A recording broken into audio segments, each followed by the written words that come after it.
Good day mga boss!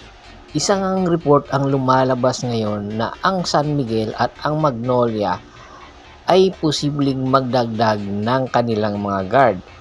Especially na ang Magnolia ay naghahawak na or ang head coach ay si L.A. Tenorio. At isa nga sa mga posibleng targetin ng San Miguel at ng Magnolia na player ay itong si Robert Bolick Jr.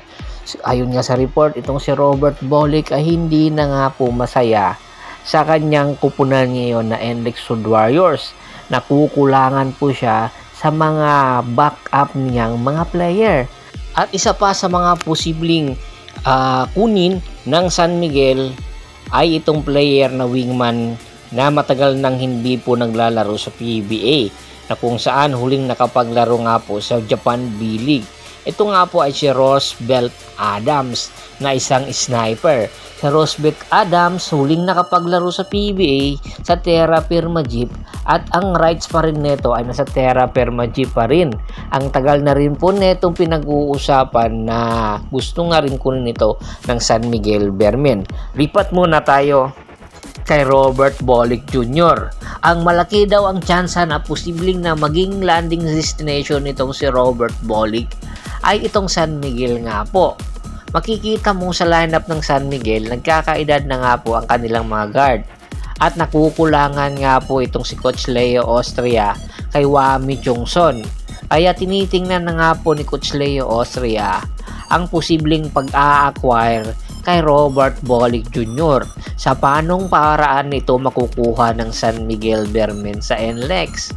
Alam natin na ang San Miguel, kung may gustong kunin na player, ay po pwede nilang makuha at posibleng gumawa ito ng paraan para gamitin ang kanilang mga farm team katulad ng Northport at ng Terra Firma Jeep para lang makuha itong si Robert. At ang posibleng pagtandem nga ni Robert Bolick Jr. kay CG Perez. Opo, yan ang ating pakaaabangan. At kung sakali nga makuha rin ng San Miguel Bearmen itong si Robert, ay posibleng maghanap rin ang San Miguel ng isang sniper na nakikita nga ni Coach Leo ang potensyal kay Roosevelt Adams. Napakataas po nitong si Roosevelt Adams. 6'5 po ito. High flyer po siya. Meron ding outside shooting ability na napakataas po ng percentage na posibleng pamalit kay Marcio Lassiter. Opo, posible nga pong pakawalan itong si Marcio Lassiter at ang ipapalit na nga po itong si Roosevelt Adams. Sa finals nga po ng San Miguel at ng Tropang Giga ay napakababa po ng minuto ng nilalaro nitong si Marcio Lassiter, dahilan para mag-isip na itong si Coach Leo Austria na maghanap na ng mga posibleng future players ng San Miguel.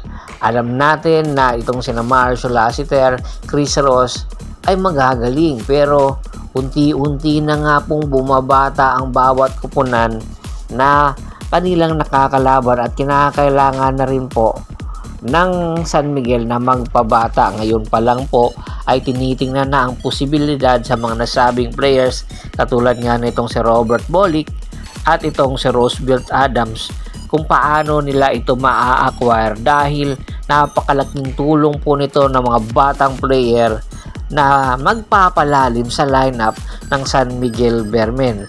Ito naman pong si Coach Leo Austria, kung ano ang hihingin ay tiyak hindi po magdadalawang isip itong si Boss Al Francis Chua na gumalaw agad.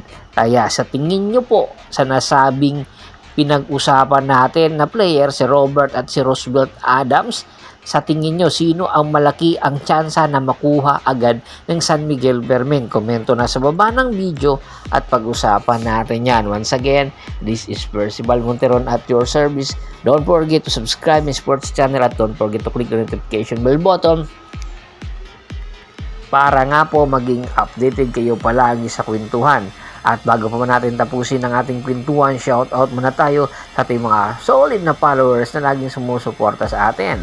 Kay Sir Anthony Laquialon, Kagawad kat sa kinudukusin ng Hagonoy, Bulacan, Ronald Bersubidad, Malyari Mascareñas, Jerome Cedeño, Ricky Lanza ng Ricky Rider TV ng Tansa, Cavite, at siyempre si Mr. Julius Roche ng Baybay City, Leyte. Pakibisita na rin po ng Facebook fanpage ko na Boss Tor Hapris PH2 para po sa mga karagdagan sports balita. Hanggang sa muling kwentuhan, maraming salamat po.